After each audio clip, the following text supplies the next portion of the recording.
Hi, my name is Rachel Stone. I'm with Commonwealth Computer Training in Richmond, Virginia, and I'll be talking about macros today.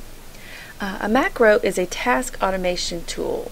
Use it to record a series of actions, then you can run the macro to replay those actions.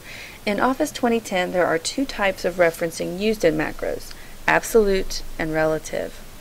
In an absolute reference in your macro, it's recorded by retaining the absolute position of cells, meaning it retains the specific cell addresses that you're clicking on and using as you record the macro.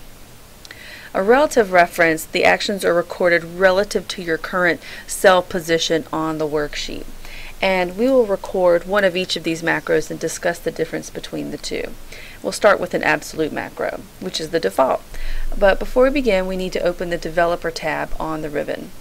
So I'll go up to the File tab, which brings up my Backstage view. Go to Options, Customize Ribbon, and in this list I'll place a checkbox next to Developer. This will reveal my Developer tab. And click OK.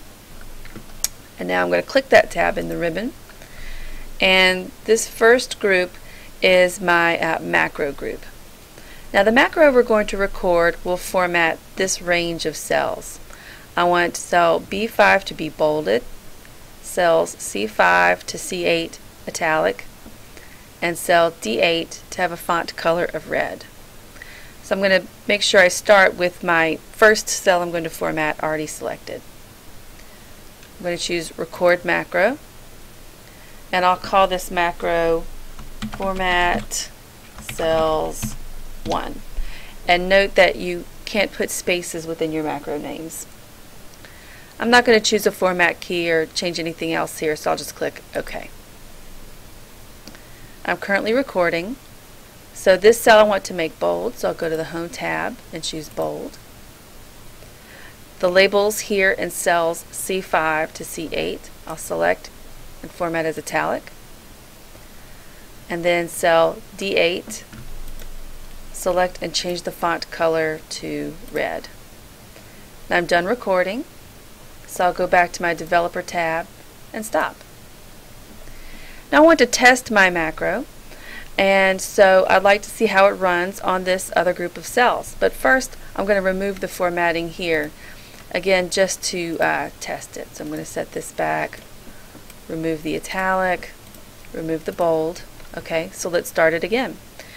And we'll run it down here. So I'll click on 2010, go back to Developer, and this time I'll click just the Macros button. This brings up a list of macros in this workbook. I'll select the one I just recorded, Format Cells 1, and run. Well, let's wait a minute here. It bolded the cell I started on, but then it went back up to the group above and applied the italic and red formatting because it retained the specific cell addresses. It started where I started, but then it remembered cell addresses C5 to C8 and then D8 to apply the formats. So now I'm going to record this as a relative macro, and let's see how this one differs. First I'll remove this formatting again.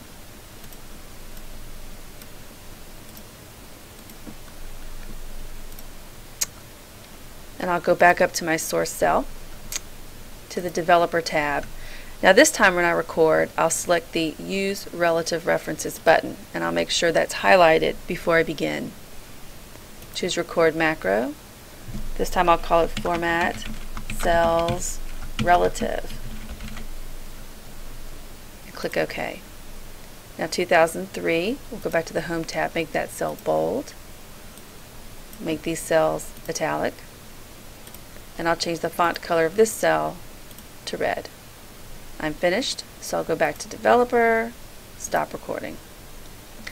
Now I want to test this macro on this group of cells, so again I'll select my 2010 cell, which is B10, go back to Macros, and I'll run my Format Cells Relative macro, and you can see it's now applied that formatting because it remembered those cell addresses relative to the cell I started on, which was B10. Thanks for watching. Again, this is Rachel Stone with Commonwealth Computer Training in Richmond, Virginia. Have a great day.